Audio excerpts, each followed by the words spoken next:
रोजाना, मैं हूं बेनजीर हाशमी। बुलेटिन में बात करेंगे हरियाणा की बड़ी और खास खबरों की। पहली खबर कुरुक्षेत्र से है, जहां आज सुबह एक दर्दनाक सड़क हादसे में 5 लोगों की मौके पर ही मौत हो गई, जबकि 5 अन्य गंभीर रूप से घायल हो गए। दरअसल यह हादसा कुरुक्षेत्र कैथल रोड पर घराडसी गांव के पास हुआ, जब तेज रफ्तार में आ रही टाटा हैरियर और मारुति स्विफ्ट कार आमने सामने से टकरा गई। आपको बता दें कि प्रत्यक्षदर्शियों की माने तो सुबह करीब 7 बजे हुई इस भिड़ंत की आवाज इतनी जोरदार थी कि आसपास के गांव के लोग तुरंत मौके पर ही पहुंच गए। दोनों कारों के परखच्चे उड़ चुके थे। ग्रामीणों ने खिड़कियां काटकर कारों में फंसे 10 लोगों को बाहर निकाला, लेकिन जब तक स्विफ्ट कार में सवार 5 लोगों की मौत हो चुकी थी। स्थानीय लोगों की माने तो यह हादसा तेज रफ्तार और लापरवाही से वाहन चलाने के कारण हुआ है। हादसे की सूचना पाकर पुलिस भी मौके पर पहुंच गई और शवों को कब्जे में लेकर अस्पताल में भिजवा दिया गया। स्विफ्ट कार में सवार प्रवीण, पवन, राजेंद्र, उर्मिला, सुमन की मौके पर ही मौत हो चुकी थी।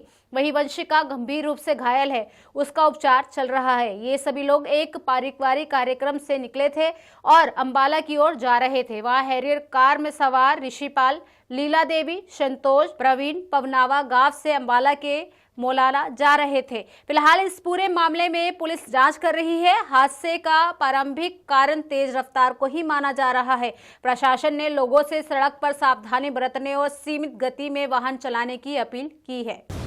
हरियाणा के तहसीलों में आज से पेपरलेस वर्क की शुरुआत हो गई है। दरअसल हरियाणा के मुख्यमंत्री नायब सैनी ने कुरुक्षेत्र के लाडवा उपमंडल स्थित बाबेन तहसील में 4 प्रमुख डिजिटल राजस्व सेवाओं का शुभारंभ कर प्रदेश को एक नई दिशा की ओर बढ़ाया है। वहीं इस मौके पर सीएम ने पेपरलेस रजिस्ट्री प्रणाली, सीमांकन पोर्टल, व्हाट्सएप चैटबॉट और राजस्व न्यायालय मामले प्रबंधन प्रणाली का उद्घाटन भी किया।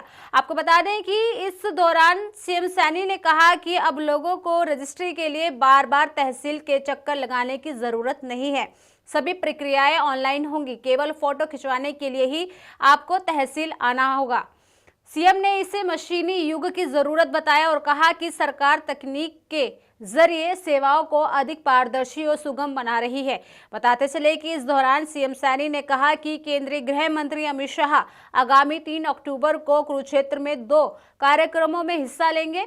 पहला कार्यक्रम कोऑपरेटिव विभाग से जुड़ा होगा, जबकि दूसरे में नए आपराधिक कानूनों 3 क्रिमिनल लॉ को लेकर एक बड़ी प्रदर्शनी का आयोजन किया जाएगा, जिसका शुभारंभ अमित शाह ही करेंगे। इंडियन नेशनल लोकदल के अध्यक्ष अभय सिंह चौटाला पूर्व सीएम भूपेंद्र सिंह हुड्डा और उनके सांसद बेटे दीपेंद्र हुड्डा पर फिर से भड़क गए। दरअसल उन्होंने चंडीगढ़ में पत्रकारों के सवाल का जवाब देते हुए कहा कि जिस तरीके से तीसरी बार बीजेपी की सरकार बनी है, इसमें षड्यंत्र के तहत सरकार बनाने की बू आ रही है।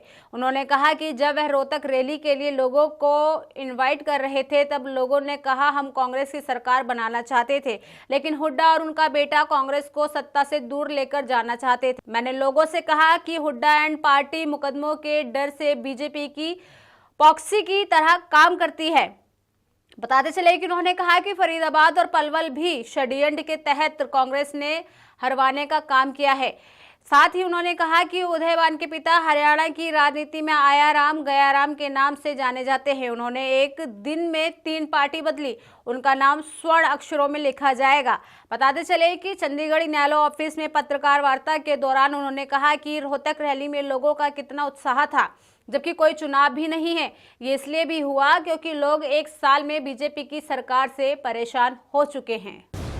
बात करें हरियाणा के मौसम की, तो हरियाणा में मानसून कमजोर पड़ गया है और तेज धूप से तापमान बढ़ गया है, जिसके चलते सितंबर के महीने में भी गर्मी लोगों को परेशान कर रही है।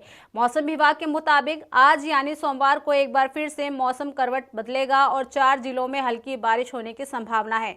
उत्तर पश्चिमी हवाएं भी चलेंगी, जिसके चलते रात के तापमान में गिरावट देखी जा सकती है, जो हल्की ठंड का मौसम एहसास कराएंगी। मौसम वैज्ञानिकों के अनुसार सोमवार को महेंद्रगढ़, रेवाड़ी, मेवात और पलवल में हल्की बारिश हो सकती है। आपको बता दें कि रविवार को सबसे ज्यादा तापमान करनाल में दर्ज किया गया, जबकि सबसे कम तापमान यमुनानगर के हथीनीकुंड बैराज के आसपास दर्ज किया गया। आगामी दिनों में रात को तापमान और गिरेगा, जिससे ठंड बढ़ने की संभावना है। मौसम विभाग के मुताबिक अरब सागर में दबाव का क्षेत्र बनने से हवाओं में बदलाव हो सकता है। हरियाणा में मौसम आमतौर पर 3 अक्टूबर तक परिवर्तनशील रहने तथा बीच बीच में आंशिक बादल रहने की संभावना है। तो ये थी हरियाणा की बड़ी और खास खबरें। कल फिर होगी मुलाकात ऐसी ही ताज़ा खबरों के साथ।